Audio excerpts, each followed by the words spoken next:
Hey, hello everyone, and welcome to another great episode of Hive Live. This week, we're starting out our new home here on YouTube. So if you formerly saw us on Bright Talk, we're starting up here at our new channel and carrying on all of the great cybersecurity content that we gave to you before. In case you're looking for back catalog of our old videos from our previous series, they're all available here on YouTube for you, in addition to all the great new content that we're going to be bringing to you here moving forward. This week, we have a great new concept for you, and it's called Office Hours. This concept is pretty open, and one of the ideas that we want to make sure that we're connecting with you, the community, so that you can get your questions about cybersecurity answered. The goal here, of course, is that it is an open forum for you to pop in and get answers to your most burning cybersecurity questions. So whether it's for your company, for yourself, a family member, or just something you've seen or heard about and want us to talk about, we're here to talk with you. Within YouTube, you have the ability to hop into the chat there and ask us any questions. But in the meantime, just like real academic office hours, we're going to be doing some other things. Today, we'll be talking about the news and some stories, things that we think are relevant. But if you want to interrupt us with any of your topics or questions, we are here and available. To that end, I've got with me today from our team, Andrew and Corey. And we're going to be talking through a couple things as we move through the day. Guys, how are you? Doing well, Alex. How are you? Doing well. Excited to be here. All right. Looks like the first topic we've got today is a timely topic, given that it is the end of January, tax scams. No better time than hackers and scammers to be causing some problems. I think one of the main areas, of course, that we know about is people pretending to be the IRS or sending out fake W-2 forms. What are some favorite things that you've heard about tax scams in the past, or your favorite stories in terms of how hackers and scammers try to dupe people into giving away information? Well, one of the things that people have been doing for a long time now is just impersonation, filing returns on your behalf, and then you go to file your return, and lo and behold, somebody's already filed for you, and that's usually more of like a side effect of another issue, another breach or something like that, where somebody got a hold of your social security number. But that has been something that's kind of perennially been affecting people, and I haven't known anybody personally that's had to deal with that, but I do know that a friend of mine from the crypto sphere, he was trying to file for his recently deceased grandmother, and lo and behold, somebody got her information from a breach of a healthcare provider from years ago, and ended up filing her return before he could file his claim. So that was a lot of hoop jumping there, and you got to go through the identity services, and the IRS is not exactly well equipped to deal with cases of fraud like that. So it's not an easy process. I know that's a tough one. The other one I know too is for like kids, right? You might not be thinking about protecting your kids' credit scores, but they of course have social security numbers and information, and hackers, can file false tax returns using their information as well. Generally, kids haven't signed up for a lot of online services, so their information might not be missing. But should a hacker, scammer, cyber criminal get a hold of them, they absolutely could. Yeah. It's also, sadly, it I think asymmetrically affects some of the elderly population a little bit more than the younger crowd, because we're a little bit more diligent and vigilant when we're providing information to services and things like that. You kind of see it going along with phishing exercises, and even just the kind of the cold call scammers these days, targeting elderly population who don't know any better, and they trust people, so they're able to get that information out of them that's needed to perpetrate these scams. What's the the only real way that I know to kind of stop that and interrupt that flow is to file your taxes early and basically try to kind of beat scammers to the punch. Do you guys have any other tips or tricks or anything to kind of slow that process or interrupt those problems? Monitoring services for social security number, at least. Go ahead. Credit lock services. I know. I think it's one of the Experian or Equifax just rolled out that new protection service where you basically can't anything that relies on your social security number, filing your taxes, doing any sort of credit and background checks. All that's locked out from their reporting service. But then again, I don't think that's necessarily something that prevents the tax scams, because I don't think there's any sort of action taken with your social security number. It's just used to map to who you are in IRS's identity systems. Yeah, it's a tough topic from that side, because you're right. It's not like applying for credit, right. Which, we have a great resource about how to prevent hackers from damaging your credit score. You can freeze your credit scores, especially at the main bureaus, Experian, Equifax, and TransUnion. That'll stop hackers from applying for new credit mortgages and causing you problems from that side. But it doesn't interrupt that flow with the IRS, unfortunately. So it's kind of one of those, what do we do? And I think the answer is it's a little bit on the IRS. Unfortunately, like we said, I think the only way that you can manage and mitigate it is to file your taxes early. So get going.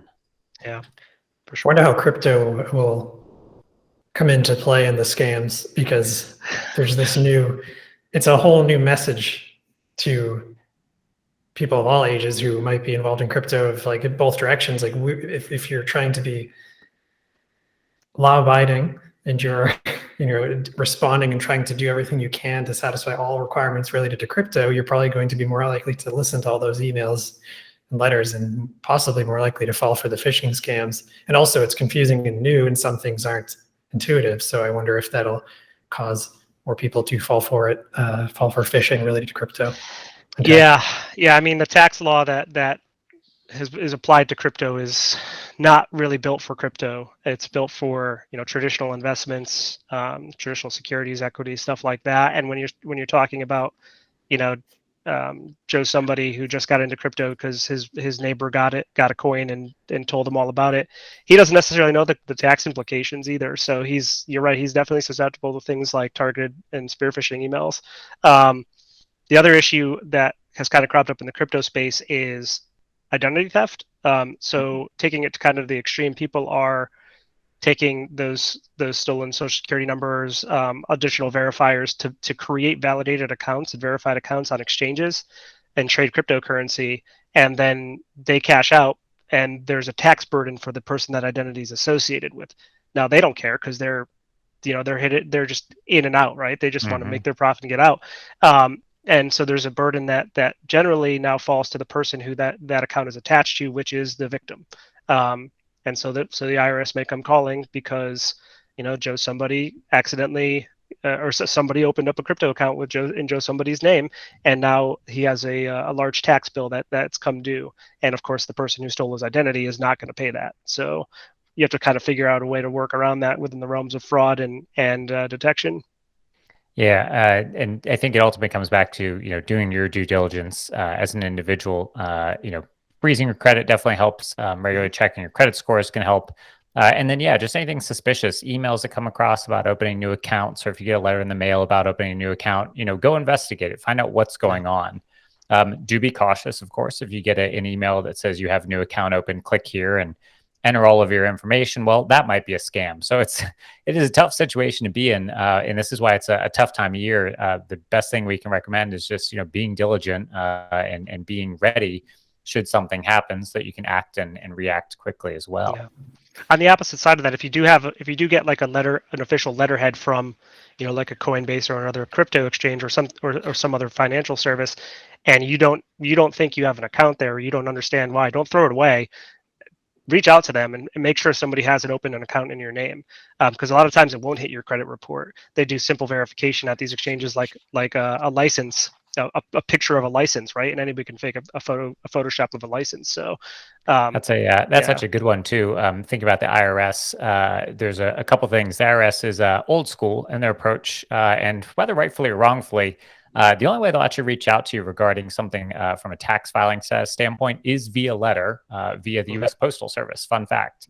So if you get a phone call or an email or a tweet or something else from the IRS, it is not them. And the first way that they will always contact you is to add a colored background in OBS Studio. It's really simple. You can even pick whatever color you want. Just go down here to Sources, hit that plus button down there, and you can add the option called Color Source, an underutilized feature in OBS that I like a lot, actually. It's really simple. Hit Color Source, and then name it whatever you want to call it. We'll just call it today background. Generally speaking, if you want to use this for backgrounds, right? Hit OK. it's a scam. And as you can see, it now populates the entire canvas behind us. See it right back there, the gray background. It populates it with whatever color you have selected here. Hey, this and this happened, and if I'm not sure, yeah, you're right. A quick Google search for whatever it is and scam, 10 times out of 10 will give you an article in the news or somebody else has written about it, or maybe from our ACT blog. You can definitely find out what's going on, and you'll probably find something that says, hey, it is a scam. So Google's your friend. Yeah, that and phone numbers. You can always Google a phone number, and usually there's something will turn up. Our next topic here, man, this is something I thought was dead many years ago. It is the QR code, and it popped up real fast and furious, whatever it was, a decade ago, as being the leading source of, how technology was going to move. And it slowly started to fade, and I thought it was going to be gone. We weren't going to bring it back. And then major cell phone companies like Apple and Google started rolling out the ability natively in their camera apps to scan QR codes. And boom, QR codes came back with a fury. I think that got accelerated further during the COVID-19 pandemic when a lot of restaurants opted for things like having QR codes for their menus. Lots of resources just wanted people to be able to quickly access information. And suddenly QR codes are back in full force. Guys, have we time traveled back? Where are we? And what is the problem with QR codes? Well, like everything else, they can be spoofed and faked. So you have to be very careful. There's not an easy way to verify whether a QR code is official or not. There was I think 3 years ago when QR codes were kind of making their statement and kind of all the rage. There were ads on the New York City subways with QR codes embedded in them from the MTA, and somebody went around on the subways and simply pasted their picture over their QR code over the top of the MTAs and sent people to a let's just say a not so family friendly site instead of the MTA's not website. An MTA site. Exactly. So there's not really a good way to know what it is. The only thing you can kind of do is when you're scanning the QR code is look at what pops up first. iPhones and Androids these days will prompt you first before opening. So it'll say, do you want to open this link? And really interrogate that link, take a look at it and make sure it's what you think it is before you go to it. There's really not much you can do as far as determining from an eye test if it's fake or not. I saw an interesting use of QR codes recently when went to a town we don't usually go to, so we weren't familiar with what's normal there, and there was a parking area. This menu. And so what you're going to do is you're going to click the select color button, and you can literally choose any color there is in the visible spectrum on Earth. So you can choose from the spectrum here. You can pick any color that's on your screen anywhere. I can use another monitor. I'm on my other monitor right now, and there's a purple bit over there. Boom, I'll choose that purple on my other monitor. You can even add custom colors. With any time that you choose a new color, you can add an HTML, the hue, saturation. You can choose everything you can imagine for your branded colors or any custom colors that you may want to add to OBS. Once you've chosen your color, go ahead and hit OK, and then it'll apply that color to the background. Now what you can do is you can resize your color. I don't know what the answer is about that, because the downside is like getting towed. It's kind of like a higher cost phishing scam. I mean, that kind of just gave me like a not a war story, but more like a potential attack vector, right? What if you go to like your favorite restaurant and they're still using the QR method, and you scan the QR code on a table and you place your order in what looks like a legitimate application, that order is then forwarded to the attacker. You've paid the attacker then places the same order, and then they just let you walk out on your tab, but you get your food because they placed the order on your behalf to that table. So that's I wonder if that's something that's happened, if people have had to deal with that yet. I haven't done too much research in it, but it seems like it's something that's pretty easy to accomplish. And it's tough, right? And I think that's where, from a general public's perspective, we have to be aware and think through, well, how could I access the same information without a QR code, right? Generally, right, for a parking zone, that QR code probably just, opens the App Store and says, hey, download our app. In which case, right, open the App Store or Google Play Store and go find the app and just download it. You don't need to use the QR code to do that. If you're at the restaurant, right, kind of understand what the practices are. Am I paying through the app? Am I not paying through the app? Ask the restaurant kind of what the protocols are so that you understand what's going on. And I guess run the finger test. Run your finger over the QR code and make sure somebody hasn't stuck a sticker over it. Make sure it's the original QR code and somebody hasn't messed with it in some form or fashion. Yep. Yeah, we wrote a good write-up about this on our ACT blog a while ago, kind of about the dangers. One of the things that's maybe a little bit more in the realm of privacy than cybersecurity with QR codes too, I think, is that those QR code links, wherever it takes you, they can add a lot of extra information on the end of it. So maybe locational data or phone data or something else. And so it kind of comes down to a privacy standpoint too, that if you don't really know where it's going to be taking you, or if it's just taking you to the main website of some company, just go there, open up a web browser and just go straight to that website. Don't use that QR code. Yeah, there's some sophisticated attacks too that will automatically open an app on your phone and do some sort of actions if the app accepts action through the QR code, and a lot of them do, like banking apps and Venmo and PayPal, things like that, where it automatically will open up a payment to a person, and if you're not paying attention, it's very easy to either just accidentally pay them or automatically initiate some action that you didn't intend. Yeah. On the bright side, the QR codes are not customized to you. When it comes to emails, we're always concerned that the link or the content behind the link is unique to you in particular, whereas these QR codes that are out in public are very general, so you can feel more comfortable putting them into a virus scanning website of choice. I don't know which one we want to endorse here, but like if you're pasting that link that's popping up into such a tool, you don't have to worry about, if I send it to this, is it going to load a PDF with my sensitive account information up to that virus scan website. I guess that's one thing we can lean more toward that method of evaluating links in this case. Yeah, agreed. All right. Turning back to the news now, we covered this big time in December, and a lot of our colleagues in the cybersecurity and IT industries were affected by this. It was Log4j. For those of you in the space, you of course know about this. For a lot of the folks in the general public, you may not have heard about this or dealt with it. It was very much a tech industry related problem, but something that could have impacted you out in the public. What is the latest and greatest on Log4j? I know we had a patch, and then another patch that didn't work, and then another patch that didn't work, and then a couple CVEs, and it was kind of this meandering, us trying to get this locked down. Where are we now? Now we're just in remediation, so waiting on organizations to take the final steps to close this issue out. And the problem is that it's so pervasively used, and that organizations have such terrible software and hardware asset management that they can't find out where they're even using this, and the attackers are able to find it in the wild faster than people are being able to fix it. So it's still around. It's still an issue because, to be quite honest, people just haven't had a good enough grasp of where this thing actually is in use, because they've got libraries deployed all over the place and lack of central management. So it's something we're going to have to deal with for a while. It's just, it's not quite as easy as 0 days in the past, like Spectre, Meltdown, things like that, where it's hardware based. Exactly where these things are being used if you have decent asset management. It's this library could be anywhere.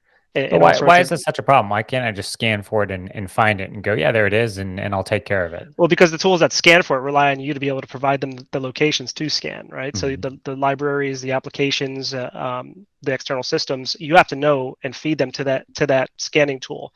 And if you don't have a grasp on that, then you're not going to be able to find it, and it's going to be running around wild. So that's what's going on right now, is people are still trying to track down everything that uses Log4j. And to be honest, it's like everything. There was the question about, and this is a tale as old as time, trying to know what's in your environment. There was a question from the federal government the other week as it related, coming out of CISA, the agency that's responsible for cybersecurity, pitching the idea of maybe a software bill of materials, basically this is our app and these are all the things that we use to power the app. So whether it's custom code or different libraries that we're pulling in, if I wanted to purchase this service, in this case, the federal government, they would kind of know what was there. And so if there was a problem, they could work quickly to fix it. Why is that maybe problematic? Or what are the pros and cons of that approach that's coming out of CISA? First, I wanted to, before we answer that, can we have the link for the article Andrew wrote? Because in this, in the comments or in the description of this, because I thought that was really concise answer to a lot of stuff we're going to talk about, including the scanners, what code you can run to check for and mitigate them. Yep. We just dropped that in there. That was on our ACT blog as well. In case you can't tell, we write about cybersecurity a lot. This is a great comprehensive write-up from Andrew about Log4j. And it was written a couple weeks ago, early on as things were kind of growing out. The worst part is a lot of it is still very applicable for you. There's a lot of tools and resources and links to other sites, including from CISA, about ways to mitigate it that they're working and constantly updating. So all of that information still holds true. Back to our question, though, why is this software bill of materials a good idea, bad idea? Why is it feasible, not feasible? Let's kind of talk through that a little bit. Well, it sounds like the same questions we ask about open source software and dependencies and revealing them, or even vulnerability management in general, is you're showing what's there, which allows attackers to perform more targeted attacks. So like revealing the information arguably makes it easier. But I tend to be on the side of the tangent of open source software, that you end up getting a lot back too, because you have this crowdsource of people mitigating the vulnerabilities in the software, and then ideally redistributing, which may or may not be happening. No, yeah, I tend to fall on the side of promoting open source, fully open source software distribution as well. But I think one of the concerns that a lot of companies have is that if they start publishing, lists of every component, which, to be quite honest, is kind of subjective anyway. Like what exactly is a component of software? They're gonna have to get down to the individual libraries, the individual functions and everything that are part of their code bases. I think one of their concerns is that if they start publishing that, it gives their competition a little bit of insight into what they're doing and how they're doing it, a little bit of the secrets in the sauce that they may not be comfortable kind of putting out there with it for their competition to see. And honestly, that's the cost of doing business with the government. But I'm of the mindset that everything should be fully open sourced anyway. But there are people who disagree with me, and then we can bring up the differences in opinion on competition and how you incentivize it if everything is free to everybody. So we won't go there. Yeah. I think that's exactly right. Yeah. It is a complicated problem, right? It would be useful if we were saying, hey, we're going to design a car from scratch, and then we would kind of think through all the different bolts and nuts and pieces that go in there. But I think the best way to describe the internet and really a lot of the libraries and things that power it at this point, it's a car that's been built and rebuilt 1,000 times over the years. And so we're at the point where we're not quite sure what screws were used, and we're not quite sure about the different parts. And it is a hard problem that I think this approach puts a little too on the nose. I don't think it's that simple, and it's taken a small view of what is really a systemic problem moving forward. I don't know if there's an answer yet for how to fix it. But I think really at this time, it's just us continuing to be diligent in the industry about saying, hey, when we hear about things, let's find ways to mitigate them and do a better job moving forward. But it's tough, for companies that are old. They have a lot of legacy and technical debt that exists. And for newer companies, right, they're startups, they're just trying to move fast. They don't have time to be making a library and a list of all of the things that they're using. They're just trying to build the app and survive and keep the lights on. So it's a tough problem to solve, and I don't think something that will be solved anytime soon. Yeah, I mean, it's another issue where the government comes out and says, give us this thing, right? Like hardware asset inventory, software system component inventory. Like, what do these terms mean? What is a component? And we're still trying to figure that out with our clients on a day-to-day basis, right? Like, what should I put in my system component inventory? Should it just be servers, databases, web servers, applications, data assets? And it's still not clear. Nobody has a singular definition for that. And we find challenges with that on a day-to-day basis. And hardware asset inventory and system component inventory have been around for forever. Basically, this bill of materials basically is going to be another one of those things where people are going to be subjectively interpreting it and applying different standard all over the industry, and I think it's gonna cause more problems than it may solve. I think it's a nice concept where the government's gonna be like, okay, here's a list of all the components of your code base and all of your application or your product that we're procuring, all the libraries. But then do we have to go down to like the sub library level, or are we talking about like dependencies? If I'm using another off-the-shelf product or service embedded in mine? Am I going to have to list their components as well and get that from them? And we're going to have to go down the line of like getting all of our third-party code dependencies, getting all their bill of materials, and submitting those with this. It's going to get a little bit hairy. So I think this is something to keep an eye on. We'll have to see how it shapes up and how the guidance turns out. Hopefully, it's a little bit more than the guidance we've gotten in the past for like just have a system component inventory. Does it like luckily some agencies take it a step further, like HHS takes it and actually defines what specific fields and platforms and things need to go in there. But other agencies are just like, nope, organizationally defined, and that just leaves people like fighting for air, trying to figure out what to do in these situations.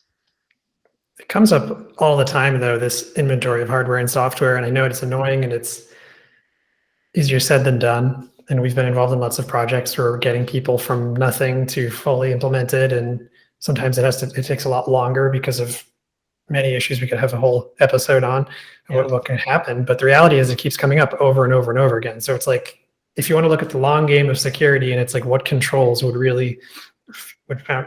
foundationally help us, that is one of them. Yeah, well, I think that's a good point, right?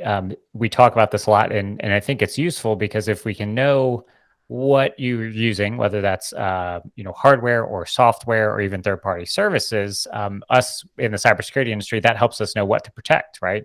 We can go through that and say, hey, here's some different settings and ways and methods to keep that information safe. But if you don't know what's out there, it's hard to protect it.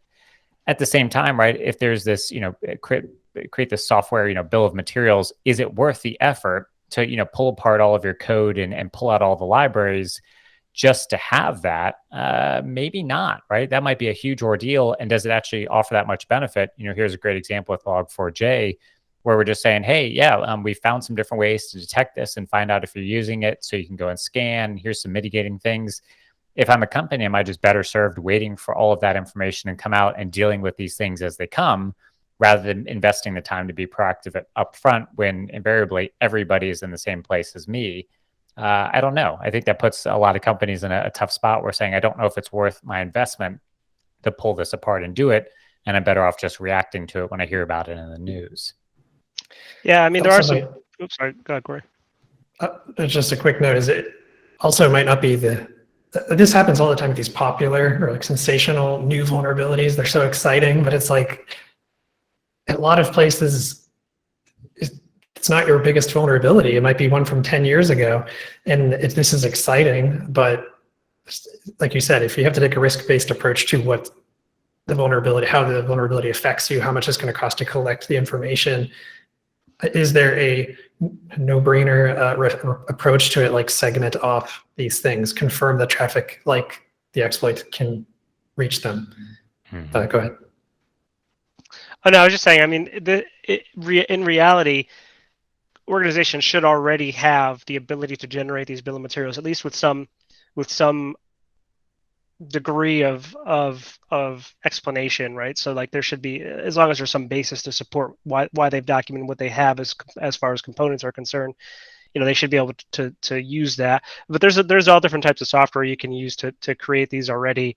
From like, I think Sonar Type Nexus comes to mind as one of the good ones for open source software and library tracking, all the way down to binaries and functions, leveraged functions that you guys are using. So I think there's ways to do this. It's not as hard. The problem is going to be standardizing it and making sure that everybody's doing the same thing, because otherwise you're just going to get something that looks drastically different organization to organization. And I don't know if that's going to be necessarily helpful to the government.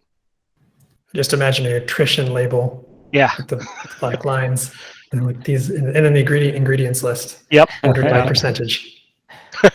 This app is not 5%. Good for you, but you'll have a lot of fun with it. It's full of sugar. All this actually flows perfectly into a great next question, which is really kind of the aftermath of some of these sensationalized problems that we've hit recently between SolarWinds and then now in the Log4j, things that are across a big swath of the internet.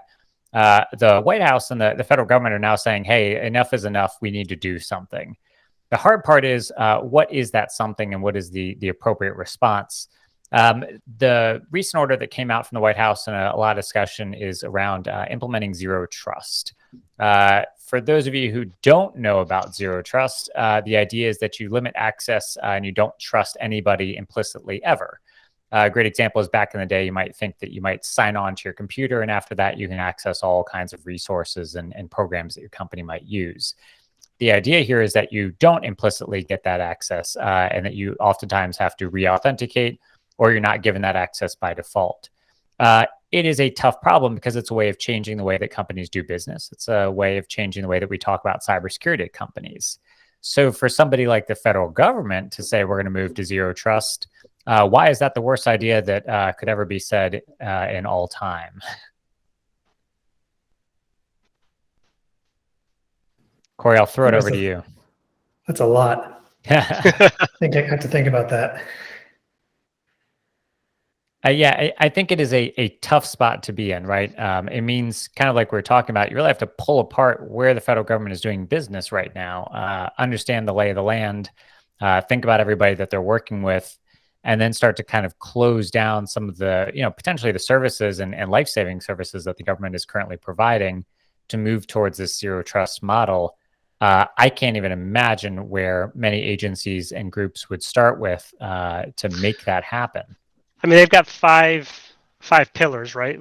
There's 5 core pillars of that zero trust effort from OMB.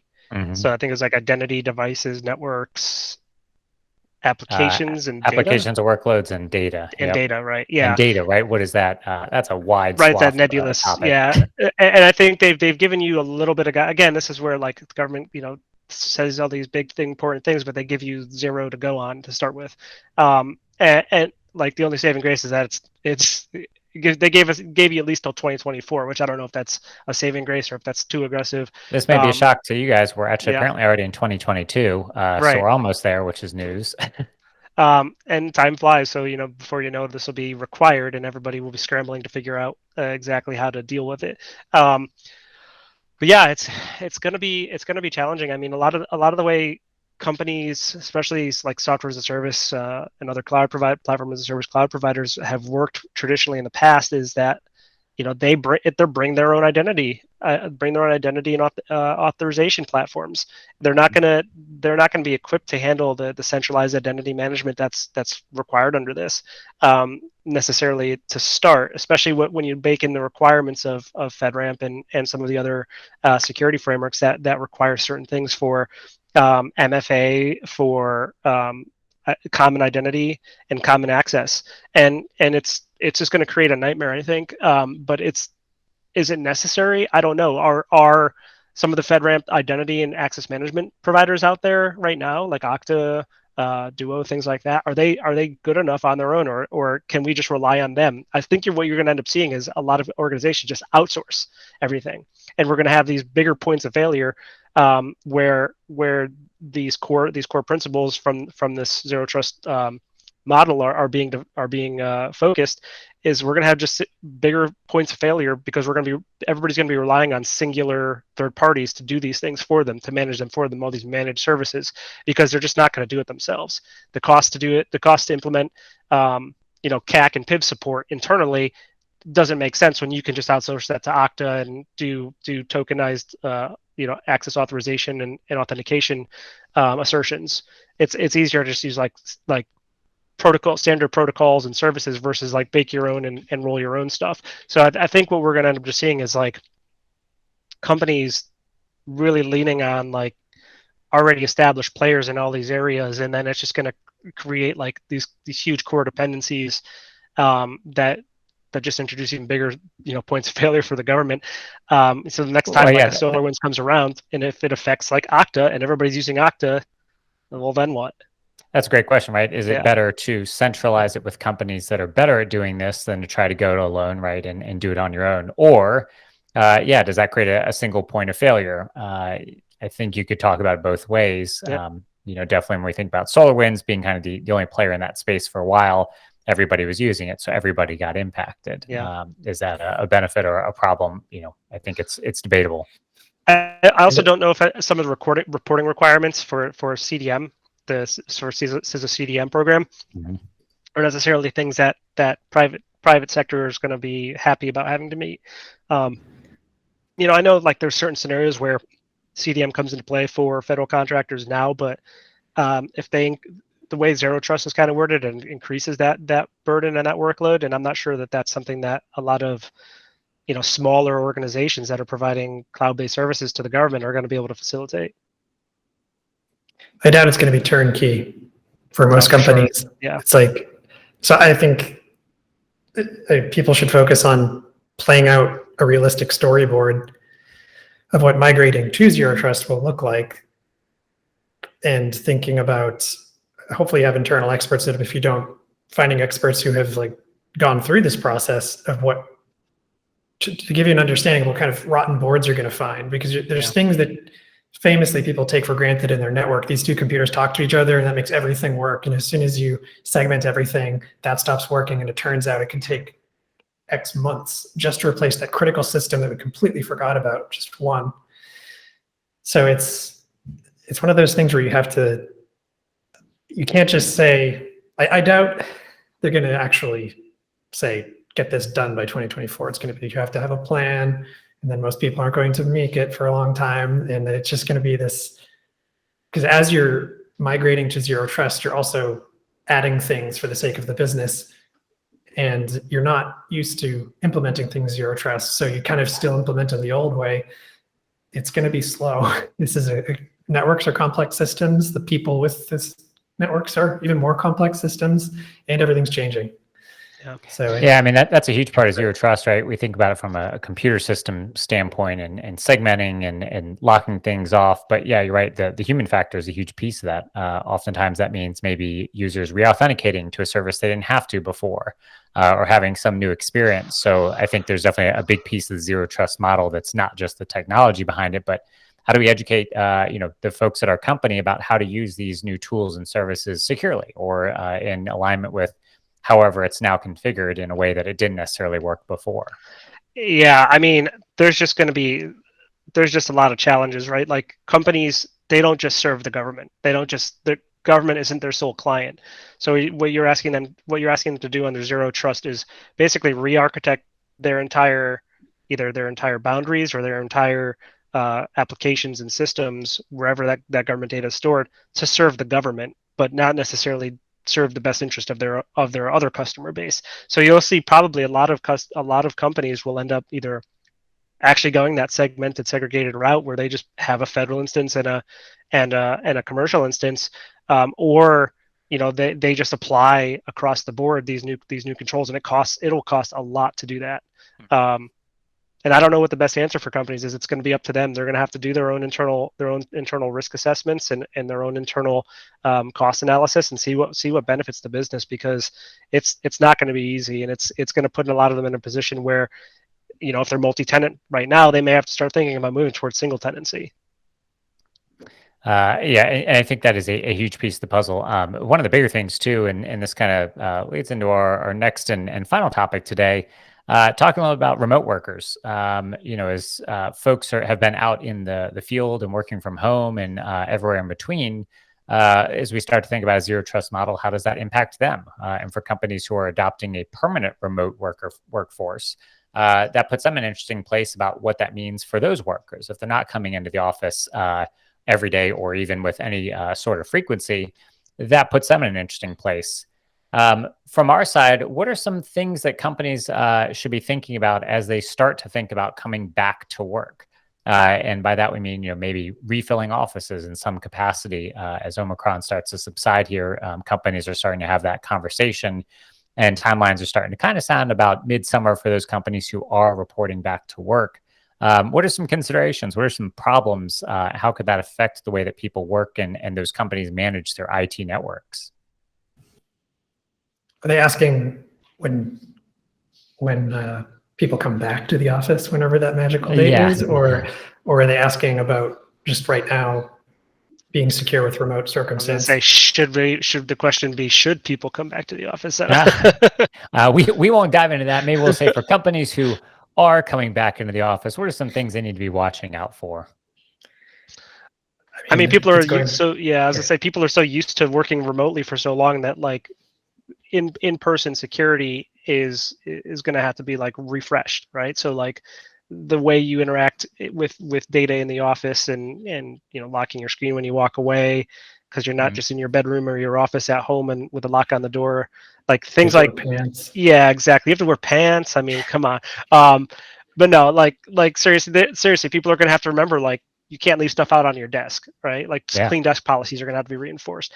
But those are some of like the low hanging fruit type stuff. I don't think there's a huge impact on like network security or identity and access management or anything like that from shifting back from the remote access to in person. In fact, from a network security perspective, it should simplify things a little bit, because you're relying on your local security controls as opposed to your VPNs and your or your VDIs and stuff like that. That's a good point. Yeah. Well, I'd say, when we think about cybersecurity, we think about the confidentiality, the integrity, and the availability of information. Maybe it may be one of those where if you scale down the pipe that comes in your office because nobody was there, don't forget to subscribe to a bigger pipe again out to the internet. Otherwise, everyone's going to be going at 56K. Alternatively, if a lot of your workforce is coming back to the office, maybe scaling down your VPN concentrators. If you're paying a lot of money for those services and you maybe don't need them at that level anymore, maybe scale them down. Alternatively, though, with that, maybe you leave them up. And that way, if you ever decide to go contingent or have a contingency plan, should something like this ever happen again, you have that flexibility for people to quickly go remote with no extra work. So I think just kind of sitting down and walking through those scenarios are some easy things that could be avoided. But I think we know that a lot of companies will be faced with those hardships up front and maybe not think through some of those opportunities. I think one of the things that a lot of organizations need to do is revisit their continuity of operations plans and their business continuity plans and their contingency plans, right? Because one, those look drastically different with a fully remote workforce than with a hybrid workforce. The dependencies, your business impact analysis probably have to be refreshed, because you have to look at the systems that you're relying on, their dependencies, and their impact on your business operations. With people in office versus at home, so like you're less reliant on that network infrastructure as opposed to the remote network infrastructure versus the in office infrastructure and LAN and stuff like that. So then there's a lot of stuff people have to do when they come back. I don't necessarily think you'll see people scale back a lot of the stuff that like VPN concentrators you mentioned. I don't think we'll see a lot of people do that, because I think one of the things that this proved is that people need to be prepared for these types of things to happen. And that was one of the things that we were lacking before, is that preparedness. And so now I think that people will at least look at the additional cost of having to shift their people on a moment's notice to full remote work status versus the cost of keeping those VPN concentrators in place and kind of take a little bit of a different approach to them. It's not necessarily just the cost now of the concentrators. It's also the cost of switching back and forth between them. The first thing I think of is everybody doing Windows updates at the same time. When it comes back to office, it's like the first week is going to be everybody just sitting there and waiting for their computer to reboot 20 times. Do we still have workstations? Like, can we just get rid of workstations? Can't everything just be either laptops or like even just virtual desktop infrastructure by this point? If they brought it home, if they sent them their devices home, then they're okay. But I think people do have to think about their operational duties. They're sending in IT folks early to, or remotely or physically, to start up those computers and get them started in their update cycles, and ideally restart them multiple times. And that's such a good point, Andrew. Yeah, if companies move to thin clients or some sort of virtual desktop infrastructure, just using web apps, and everybody was on their own devices, and everybody comes back to the office and plugs those devices into the local network, they're sharing everything that they have procured while at home, I guess, for lack of a better term. So, I think for companies being mindful of that, for sure. Well, that's where you may just keep that VPN in place even when you come back to the office. So even if you have a shared network connection, you VPN everybody and on the VDI only, and then the host is isolated. Yeah, basically. So I mean, you kind of just treat it like it's remote, even though they're in the office. But the other thing, you actually, Corey brought up a good point. If you provision people with laptops to work remotely during this escapade, you've got to figure out now how to get those back if they're coming back into work and there's a workstation provision for them there as well. Or maybe you just sunset the workstation and let them come back with the laptop. But otherwise, you have to asset manage. Asset management's got to be on the top of your mind. If you gave people monitors or other smart devices, iPads, if you gave people laptops, you've got to remember to get those back from people and to put them through your media disposal processes if they're not going to be used anymore. Otherwise, dispose of the workstations, get rid of that additional cost, the overhead cost of maintaining, archaic workstations, and let people just work on the laptops or on thin clients and things like that. Or even giving out like physical access cards, right? Getting into the office and having an ID to scan in through the doors. There's all of that overhead that goes with it as well. Yeah. BYOD isn't as scary as I think people thought, especially when you bring in virtual desktop infrastructure. Especially with the stride that's made. Like, we're not talking about the old Citrix, Zen app and Zen desktop and stuff like that. Not the old stuff where you could break out of it with a couple key commands. We're talking about like modernized Citrix, modernized VMware Horizon, stuff like that. That is like seamless. Like, this stuff is great, and we know because we work with it a lot. So. It does work a lot better. It solves a lot of the problems that we think about in the cybersecurity industry about protecting information, keeping systems up to date, monitoring them for malware and blowing that malware away, on a nightly basis. It solves a lot of the issues that are harder to solve on actual physical hardware. So it has a lot of advantages at the end of the day, and especially from a speed for onboarding folks can be a huge advantage, right? As simple as, hey, go to this website and download this file, and then use the following, username and password, and you'll be in. You can get people onboarded and offboarded a lot quicker. That's got some advantages. Is it for everybody? Maybe not. But it's a quick and easy way to kind of make things work. And then for those who want to use Apple or a Windows device or whatever in between, they've got those choices as well. And you can kind of start to offload some of that physical asset hardware management and focus more on kind of the digital and software side. You know what you probably won't have to deal with when people go back, if people are already back? Overbooked conference rooms. Ooh, that's a good one. I was thinking you will have to start dealing with people microwaving fish in the break room again, which is these small things that you have to battle with, which is fine. Popcorn every Wednesday. Yeah. Burnt popcorn, office potlucks, all of the things that come with corporate culture. Yeah, those are things, but those are easy to mitigate, not something that impacts the world of cybersecurity, that's for sure. Any final notes on heading back to the office from the world of IT and cybersecurity? Oh God, I'm trying to think. Luckily, I don't have to worry about that. I'm just right now. No, just physical access. Making sure that with the staffing shortages that we're seeing, is security going to be an issue? Physical security going to be an issue? 24-hour guard posts, things like that. Are we going to see issues like that? Have people been to their data centers in a while? Like, do they even know what's going on at co-location that they have access to? If people still have co-location and aren't just using AWS and Azure for everything. I would say use it right as a spring cleaning opportunity. Sit down and really think through, how people do business, right? If you had desk phones, do you still want desk phones? Or are you better off moving to some sort of soft phone that's on people's phones or computers as an app? If you're using old legacy software, is it time to migrate off of that and get to something more modern that's hosted in the cloud to offload some of that maintenance and work that's gone into maintaining those old systems?